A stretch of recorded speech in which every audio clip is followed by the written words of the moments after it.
రామాయణంలో రాముణ్ణి లక్ష్మణ్ణి మించిన యోధుడు ఇంద్రజిత్. బ్రహ్మాస్త్రం, పాశుపతాస్త్రం, వైష్ణవాస్త్రంలను ప్రయోగించగల వీరాది వీరుడు ఇంద్రజిత్. మాయాయుద్ధం చేయడంలో అరివీర భయంకరుడు ఇంద్రజిత్. దేవతల రాజైన ఇంద్రుణ్ణి సైతం ఓడించినవాడు ఇంద్రజిత్. ఒకేసారి 86 లక్షల మందితో యుద్ధం చేయగల అతి మహారథుడు ఇంద్రజిత్. రామరావణ యుద్ధంలో పాల్గొన్నది ఇద్దరు అతి మహారథులు.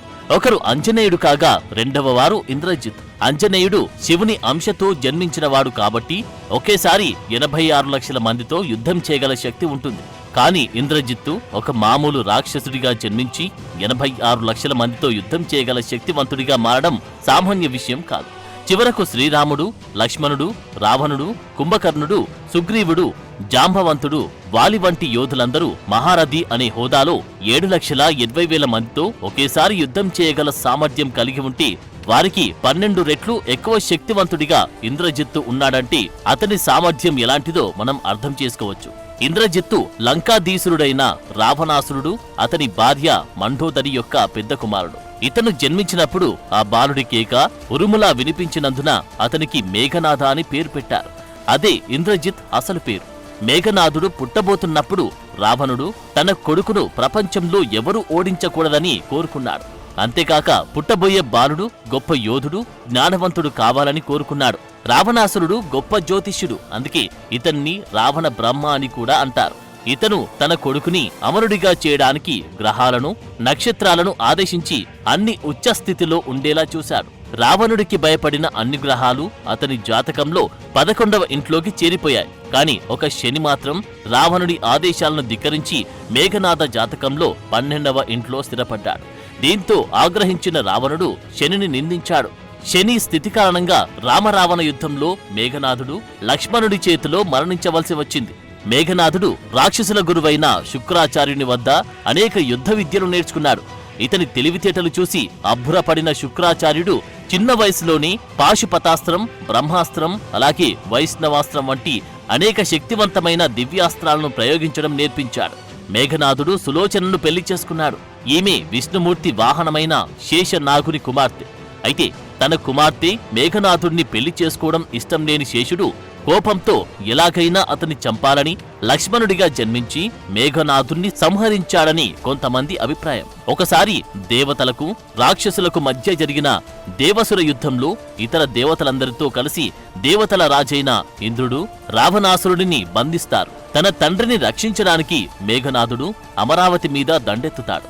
ఇంద్రుడికి మేఘనాథుడికి మధ్య భయంకర యుద్ధం జరుగుతుంది. తనకున్న దివ్యాస్త్రాలతో దేవతలందర్నీ చిత్తుగా ఓడించి ఇంద్రుడి చేతులను కట్టేసి లంకా నగరానికి బందీగా తీసుకొని వస్తాడు మేఘనాథుడు.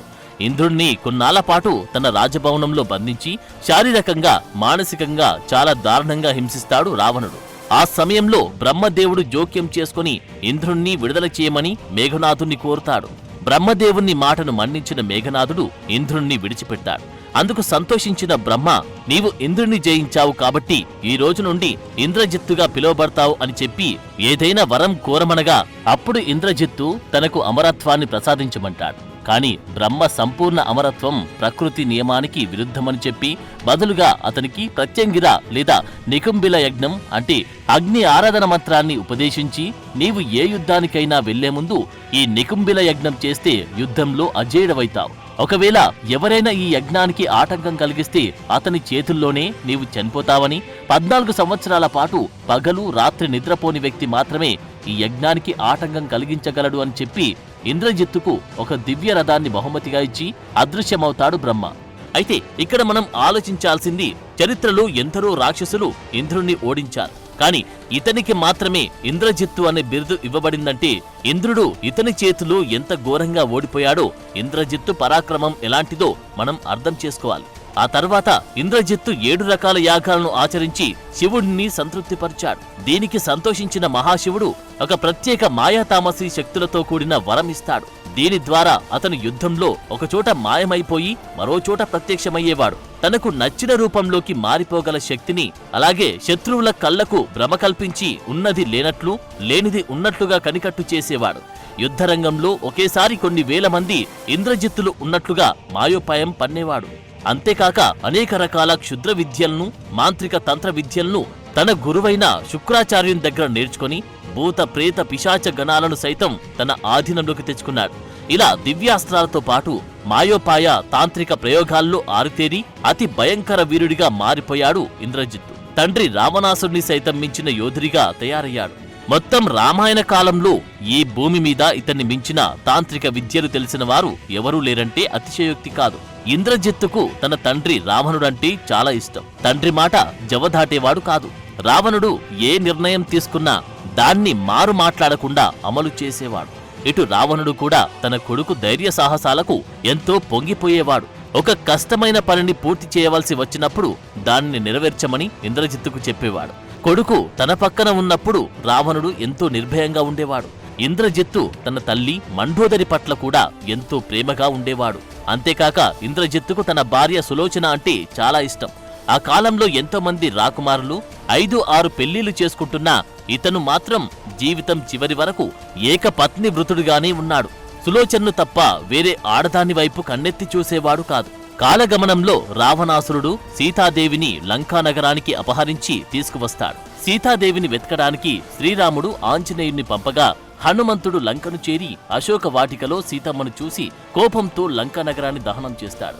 అప్పుడు ఎంతో మంది రావణ సైన్యం వచ్చినా ఆంజనేయుడిని నిలువరించలేకపోతారు. చివరకు ఇంద్రజిత్తు వచ్చి ఆంజనేయుడితో యుద్ధం చేస్తాడు. వీరిద్దరూ అతి మహారథులు, సమఉజ్జీలు. ఇద్దరి మధ్య యుద్ధం భయంకరంగా జరుగుతుంది. ఇద్దరు ద్వంద్వ యుద్ధం చేస్తారు. ఒకరిపై ఒకరు పిడిగుద్దులు గుద్దుకుంటారు. చివరకు బ్రహ్మాస్త్రాన్ని ప్రయోగించి ఆంజనేయుడిని బంధిస్తాడు ఇంద్రజిత్తు. రావణుడి వద్దకు ఆంజనేయుడిని తరలిస్తూ ఉండగా మార్గ మధ్యలో సైనికులు చేసిన మూర్ఖమైన పని కారణంగా హనుమంతుడు తప్పించుకొని శ్రీరాముడి వద్దకు చేరి సీత లంకలో ఉందని చెబుతాడు. సముద్రంపై నీలుని సారథ్యంలో వారధి నిర్మించిన రాముడు లంకను చేరి సీతను అప్పగించమని అంగదుడితో రావణుడి వద్దకు రాయబారం పంపుతాడు.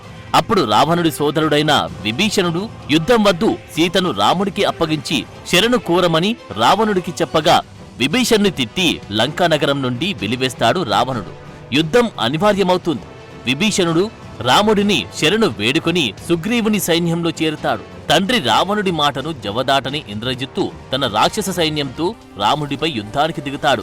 రామరావణ యుద్ధం మొదటి రోజు ఇంద్రజిత్తు తన రథంపై యుద్ధరంగానికి చేరి వానర సైన్యంపై బాణాల వర్షం కురిపిస్తాడు.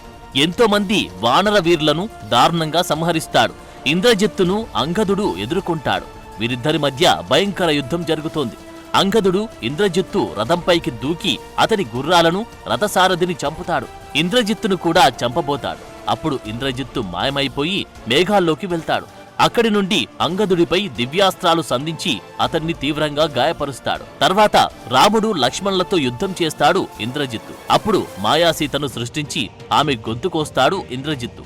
అది చూసిన రాముడు నిజంగానే సీత చనిపోయిందని బాధపడతాడు. అప్పుడు విభీషణుడు, రామచంద్ర, నీవు బాధపడకు, ఇదంతా ఇంద్రజిత్తు చేసిన మాయ, నిజానికి సీతకు ఏమీ కాలేదు అని చెప్పి రాముడిని యుద్ధానికి సిద్ధం చేస్తాడు.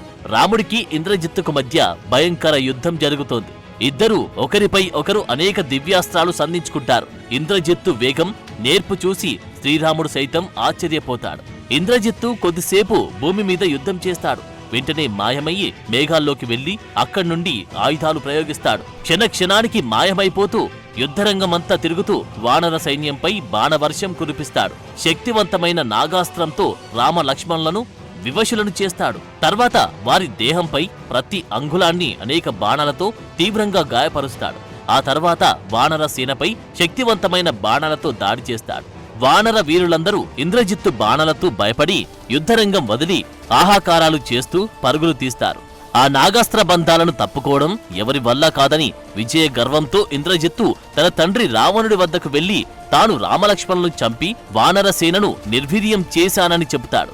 రావణుడు ఆనందించి ఆ రాఘవుల మృతదేహాలను సీతకు చూపమని ఆదేశిస్తాడు.